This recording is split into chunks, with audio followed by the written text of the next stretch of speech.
Bonjour à tous, konnichiwa minna, c'est Kazu. Alors on se retrouve aujourd'hui pour une vidéo dans laquelle je vais vous expliquer quoi mettre dans votre pharmacie de voyage parce que on sait jamais ce qui peut se passer. Puis c'est jamais agréable d'avoir à courir partout pour soigner les petits bobos ou ce genre de choses. Donc on va faire ça aujourd'hui ensemble. C'est parti. Alors pour commencer il vous faut une boîte comme ça, donc c'est une boîte, normalement c'est un tupperware, hein, mais avec une petite fermeture comme ça qui se clipse. Je pense que c'est très pratique. J'ai pas les dimensions en tête, mais comme vous pouvez vous rendre compte, c'est pas très grand, donc voilà. Ce que vous pouvez faire pour reconnaître votre boîte si elle n'est pas transparente, on sait jamais, faites des étiquettes comme ça. Alors moi je l'ai faite à la Dymo parce que comme je l'ai déjà dit plusieurs fois, j'ai une écriture pourrave, mais si vous écrivez bien, faites-vous une étiquette pour indiquer ce que c'est.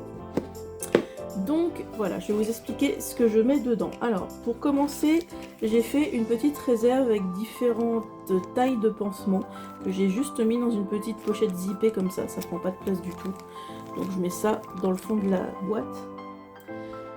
Ensuite, j'ai rempli un petit distributeur comme ça que j'ai acheté chez Action. Non, pas chez Action.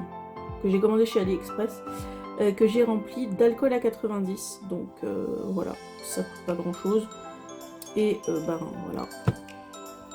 Ensuite, alors ça peut paraître étrange, mais du coup là-dedans, dans cette petite boîte, j'ai mis une dizaine de serviettes compressées, parce qu'on sait jamais ce qui peut se passer, et j'ai couplé ça avec une petite boîte de feuillets de savon. Donc en gros, le principe c'est super simple, vous prenez un feuillet, vous le mettez dans l'eau et c'est du savon. Voilà, donc quand vous n'avez pas forcément de savon à proximité, c'est pratique. Ensuite j'ai pris un rouleau de sparadrap. Donc ça peut être utile aussi si vous avez des compresses. J'ai pris 5 dosettes de sérum physiologique, c'est toujours utile. Ça se trouve dans n'importe quel supermarché ou en pharmacie. J'ai pris aussi une petite bouteille, une mini bouteille de gel hydroalcoolique. Celle-là, je l'ai achetée chez Action, mais ça se trouve globalement n'importe où, hein. J'ai pris une mini paire de ciseaux pour découper les compresses ou les pansements.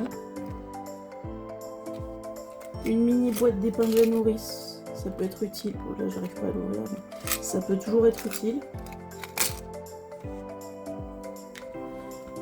Un mini tube de crème apaisante pour les piqûres de moustiques. Et un tube de lysopaïne pour les maux de gorge. Alors ça c'était pour tout ce qui est petits bobos. Après au niveau des médicaments en eux-mêmes, bon je les ai pas sur moi, enfin je les ai pas là à proximité, mais il y a des indispensables comme les antidouleurs. Donc ça peut être ce qui me concerne c'est les Advil Caps 400, mais vous avez aussi Nurofen, enfin tous les antidouleurs que vous pouvez prendre, surtout laissez-les dans leur plaquette, c'est important. Prenez aussi de l'imodium lingual. Alors l'imodium lingual c'est, on va dire, pour les troubles gastriques, on va dire ça pour dire ça poétiquement, mais je pense que vous avez compris de quoi je parle. Parce qu'on sait jamais ce qui peut se passer, il suffit de mal digérer quelque chose ou que quelque chose passe pas et c'est la cata. Le Spasfon aussi, c'est très utile pour les maux de ventre, quels qu'ils soient. J'ai pas fait je vous ai pas dit exactement, mais les Advil, enfin les antidouleurs, en ce qui concerne les Advil en moins, ça marche pour n'importe quoi. Maux de tête, de dos, d'articulation, de dents, c'est vraiment magique et c'est vraiment multi-tâches. Donc tous ces médicaments, donc la lysopaïne je l'avais déjà, mais c'est pas grand chose non plus. Tous ces médicaments, donc les Advil, l'imodium, le Spasfon, et prenez aussi un petit tube de un mini tube de biafine, on sait jamais ce qui peut se passer. Pour les coups de soleil, ça peut être bien d'avoir un truc apaisant aussi. Du coup, pensez, voilà, pensez pratique en fait, pensez à tout ce que vous pouvez avoir. Et ça vraiment, vous voyez la taille, ça prend vraiment pas de place dans la valise. Et ça peut être très utile parce que franchement, je me vois pas, si j'ai un bobo quel qu'il soit, courir à la réception de l'hôtel pour demander des pansements ou quoi. Donc autant avoir ce qu'il faut dans sa valise. Et surtout quand ça prend pas de place comme ça, vraiment c'est bien. Donc les médicaments, comme je vous disais, vous en avez en gros, en comptant large, pour 25 € pour ces médicaments de base. Voilà, on va dire ça. Il vous restera juste à mettre les plaquettes entières dans la boîte. Et puis c'est bon, vous aurez qu'à la mettre dans la valise. Voilà, bah écoutez, cette petite vidéo est terminée.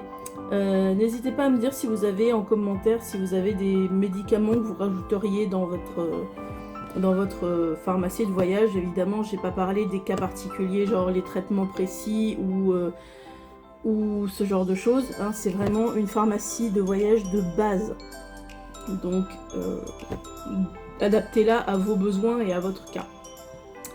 Donc, merci d'avoir regardé cette vidéo. Pensez à la liker, à la commenter, à la partager.